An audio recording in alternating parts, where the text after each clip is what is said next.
Hello everyone.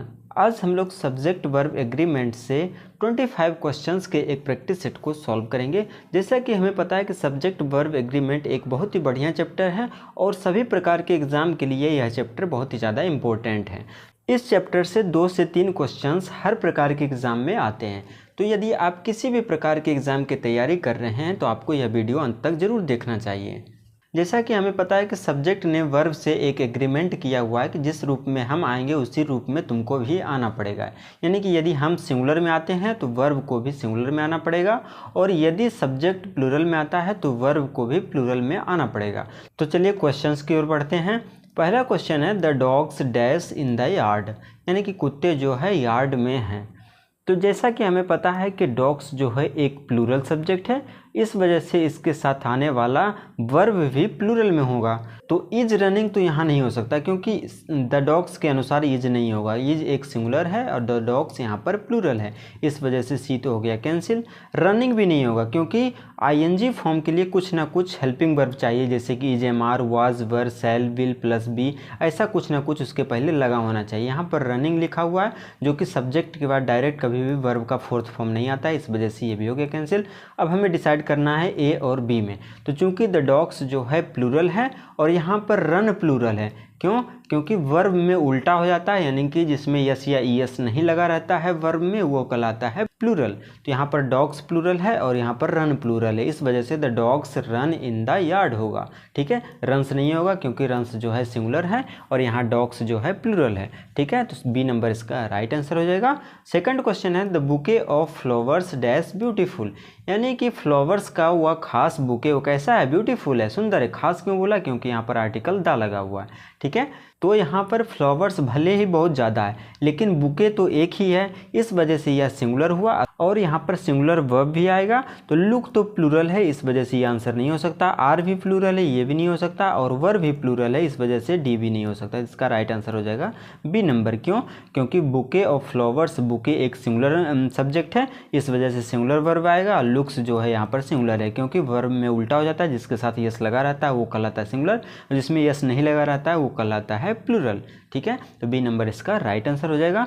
अगला question है each of the students dash a notebook. तो यहाँ पर कभी भी हैव नहीं आएगा। क्यों? क्योंकि ईच जो है सिंगुलर है और हैव प्लूरल है। चूंकि ईच यहाँ पर सिंगुलर है, इस वजह से हैव प्लूरल कभी भी नहीं आ सकता है जा सकता है। ठीक है, वर भी नहीं होगा। क्यों नहीं होगा? और आर भी नहीं होगा क्योंकि ये सब के सब कैसे हैं? ये सब के सब प्लूरल हैं और हमें चाहिए एक सिंगुलर हेल्पिंग वर्ब, इस वजह से बी नंबर इसका राइट आंसर हो जाएगा। Each of the students has a notebook, यानी कि स्टूडेंट्स में से हर किसी के पास एक नोटबुक है। यहाँ पर के पास का सेंस दे रहा है, इसलिए हैज़ हैव का इस्तेमाल किया गया और ईच जो है सिंगुलर है, इस वजह से हैज भी सिंगुलर आया। अगला क्वेश्चन है ईदर द टीचर और द स्टूडेंट्स टू ब्लेम। यहाँ पर कौन सा हेल्पिंग वर्ब आएगा? तो आपको याद रखना कि जब भी सेंटेंस ईदर और से जुड़ा रहे तो वो हमेशा पास वाला सब्जेक्ट के अनुसार हेल्पिंग वर्ब लेता है। तो यहाँ पर खाली स्थान के पास में है द स्टूडेंट्स, तो इस वजह से स्टूडेंट्स के अनुसार प्लूरल हेल्पिंग वर्ब आएगा क्योंकि स्टूडेंट्स प्लूरल है। तो इज तो सिंगुलर है, इस वजह से आंसर नहीं हो सकता। आर हो सकता है, वर हो सकता है, वाज भी नहीं हो सकता क्योंकि वाज भी सिंगुलर है। अब हमें डिसाइड करना है कि हम आर लगाएं कि वर लगाएं। तो इसका राइट आंसर हो जाएगा B number are. Either the teacher और the students are to blame, क्योंकि यहाँ पर इंसिडेंट यानी कि जिस बारे में बात किया जा रहा है वो प्रेजेंट का हम मान कर चलेंगे, इस वजह से प्रेजेंट में ही हेल्पिंग वर्ब आएगा जो कि आर है, इस वजह से बी नंबर इसका राइट आंसर हो जाएगा। फिफ्थ नंबर क्वेश्चन है neither the cat nor the dogs dash playing in the garden. यहाँ पर सेंटेंस जो है नीदर नॉर से जुड़ा हुआ है और नीदर नॉर में भी सेम कंडीशन है कि नॉर के बाद जो यानी कि नज़दीक वाला सब्जेक्ट के अनुसार वर्ब का इस्तेमाल होता है। द डॉग्स जो है एक प्लूरल सब्जेक्ट है, इस वजह से यहाँ पर वर्ब भी प्लूरल होगा।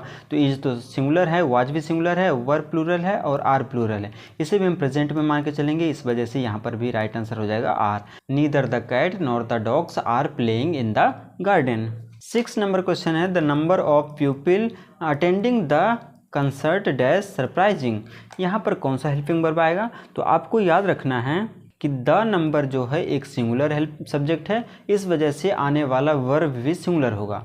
यहाँ पर सिंगुलर कौन सा है? तो आर सिंगुलर नहीं है, वर्ब भी सिंगुलर नहीं है, इज सिंगुलर है, इस वजह से सी नंबर इसका राइट आंसर हो जाएगा। The number of people attending the concert is surprising. अगला क्वेश्चन है a pair of shoes dash under the bed. A pair एक सिंगुलर सब्जेक्ट है क्योंकि शूज़ का एक पेयर, जूतों का एक जोड़ा, ये सिंगुलर है, इस वजह से आने वाला वर्ब भी सिंगुलर होगा। तो यहाँ पर सिंगुलर तो इज ही है, इस वजह से ए नंबर इसका राइट आंसर हो जाएगा। आर सिंगुलर नहीं है, वर्ब भी सिंगुलर नहीं है, तो बी भी नहीं होगा, इसका राइट आंसर हो जाएगा a pair of shoes is under the bed. अगला क्वेश्चन है mathematics dash my favourite subject. Mathematics भले यहाँ पर यस लगा हुआ है लेकिन यहाँ पर सब्जेक्ट है जो कि सिंगुलर है, ठीक है। मैथमेटिक्स, फिजिक्स ये सब के सब क्या हैं, सिंगुलर सब्जेक्ट हैं, इस वजह से आने वाला वर्ब भी सिंगुलर होगा, इस वजह से ए नंबर इसका राइट आंसर हो जाएगा। Mathematics is my favourite subject. अगला क्वेश्चन है नीदर ऑफ द ऑप्शंस, यानी कि ऑप्शंस में से कोई नहीं डैश सुटेबल। तो आपको याद रखना है कि नीदर जो है सिंगुलर सब्जेक्ट है, इस वजह से आने वाला वर्ब भी सिंगुलर होगा, तो यहाँ पर सिंगुलर वर्ब कौन सा है, इज, तो सी नंबर इसका राइट आंसर हो जाएगा। नीदर ऑफ द ऑप्शंस यानी कि ऑप्शंस में कोई नहीं कैसा है, सुटेबल है, तो है के लिए यहाँ पर तो इज लगेगा, तो इसीलिए नीदर के सिंगुलर होने के वजह से वर्ब भी यहाँ पर सिंगुलर आया। अगला क्वेश्चन है everyone dash excited about the trip. Everyone आपको याद रखना है कि ये एक सिंगुलर सब्जेक्ट है, इस वजह से आने वाला वर्ब भी सिंगुलर होगा, तो सी नंबर इसका राइट आंसर हो जाएगा। Everyone is excited about the trip, C number यहाँ पर राइट आंसर हो जाएगा। अगला क्वेश्चन है the committee dash made a decision. तो कमिटी यहाँ पर सिंगुलर सब्जेक्ट है, इस वजह से आने वाला वर्ब भी सिंगुलर होगा, तो यहाँ पर सिंगुलर है हैज़, ठीक है। The committee has made a decision. अगला क्वेश्चन है the team dash winning every game this season, यानी कि टीम जो है इस सीज़न में सभी मैचों को जीत रही है या जीत रही थी, अब किस चीज़ का सेंस बैठ रहा है वो आगे डिसाइड करेंगे। द टीम जो है यहाँ पर सिंगुलर है, इसलिए आने वाला वर्ब भी सिंगुलर होगा, तो यहाँ पर तो आर सिंगुलर नहीं है, वर्ब भी सिंगुलर नहीं है, इज सिंगुलर है, इस वजह से सी नंबर इसका राइट आंसर हो जाएगा। The team is winning every game this season. अगला क्वेश्चन है द डेटा डैश एक्यूरेट। आपको याद रखना है कि डेटा जो है एक प्लूरल सब्जेक्ट है, इस वजह से आने वाला वर्ब भी प्लूरल में होगा, तो यहाँ पर राइट आंसर हो जाएगा B number, the data are accurate. यहाँ पर वर्ब भी लग सकता है लेकिन हम प्रेजेंट में मानकर चलेंगे सेंटेंस को, इसलिए हम प्रेजेंट का ही हेल्पिंग वर्ब लेंगे, तो आर इसका राइट आंसर हो जाएगा। 14 नंबर क्वेश्चन है ईदर जॉन और his friends dash the truth. तो ईदर और से जुड़ा हुआ सेंटेंस है और हम पहले पढ़ चुके हैं कि ईदर और में जो नज़दीकी सब्जेक्ट होता है उसके अकॉर्डिंग वर्ब का इस्तेमाल होता है। यहाँ पर नज़दीकी सब्जेक्ट है हिज फ्रेंड्स, चूँकि ये प्लूरल है इसलिए आने वाला वर्ब भी प्लूरल होगा। यहाँ पर नो जो है प्लूरल है, इस वजह से बी नंबर इसका राइट आंसर हो जाएगा। ईदर जॉन और his friends know the truth. 15 number question है there dash a lot of problems to solve. आपको याद रखना है कि जब भी सेंटेंस देयर से स्टार्ट रहे तो बाद में आने वाला नाउन डिसाइड करता है कि वर्ब कौन सा आएगा। तो प्रॉब्लम्स एक प्लूरल सब्जेक्ट है, इस वजह से आने वाला वर्ब भी प्लूरल में होगा, तो यहाँ पर प्लूरल तो आर है, इस वजह से बी नंबर इसका राइट आंसर हो जाएगा। There are a lot of problems to solve. 16 number question है none of the books dash been read. आपको याद रखना है कि जब भी सेंटेंस में नन मिले, नन ऑफ, तो यह सिंगुलर होता है, इस वजह से आने वाला वर्ब भी सिंगुलर होगा, तो यहाँ पर सिंगुलर हैज है, तो ये नंबर इसका राइट आंसर हो जाएगा। अगला क्वेश्चन है each of the players dash a uniform.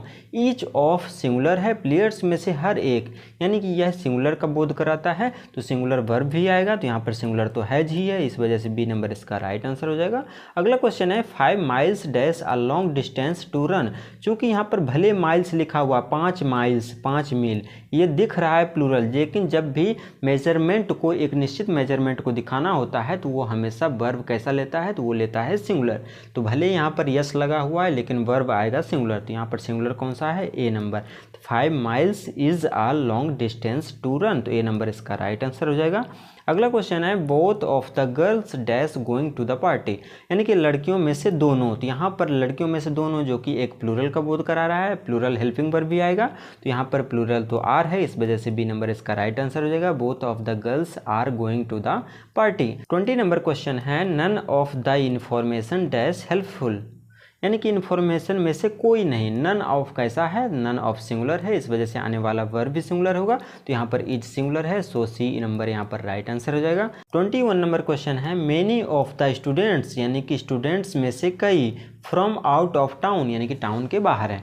तो स्टूडेंट्स में से कई, तो मेनी ऑफ कैसा बोध करा रहा है, तो ये प्लूरल का बोध करा रहा है और प्लूरल वर्ब भी आएगा, तो यहाँ पर प्लूरल तो आर है, इस वजह से बी नंबर इसका राइट आंसर हो जाएगा। Many of the students are from out of town, B number इसका राइट आंसर है। 22 नंबर क्वेश्चन है the jury dash divided in their opinions. तो ज्यूरी जो है सिंगुलर और प्लूरल दोनों की तरफ वर्क करता है, यहाँ पर देयर डिसाइड करेगा कि सिंगुलर आएगा कि प्लूरल। चूंकि हमें पता है कि दे जो है प्लूरल है, इस वजह से देयर भी प्लूरल ही हुआ, तो यहाँ पर आने वाला वर्ब भी प्लूरल होगा, तो यहाँ पर आर जो है प्लूरल है, बी नंबर इसका राइट आंसर हो जाएगा। वर्ब भी प्लूरल है लेकिन हम प्रेजेंट में मानकर चलेंगे, तो बी नंबर ही इसका राइट आंसर हो जाएगा। The jury are divided in their opinion. अगला क्वेश्चन है a lot of the cake dash been eaten. तो यहाँ पर केक जो है सिंगुलर है, इस वजह से आने वाला वर्ब भी सिंगुलर होगा, तो ए नंबर इसका राइट आंसर हो जाएगा क्योंकि हैज भी सिंगुलर है। चूंकि अ लॉट ऑफ वर्ड जो है ये अपने बाद आने वाला जो सब्जेक्ट आता है इसके बाद वो डिसाइड करता है कि हम वर्ब सिंगुलर लेंगे कि प्लूरल। केक चूंकि अनकाउंटेबल नाउन है, इस वजह से ये सिंगुलर माना जाएगा और वर्ब भी सिंगुलर होगा, तो ए नंबर इसका राइट आंसर हो जाएगा।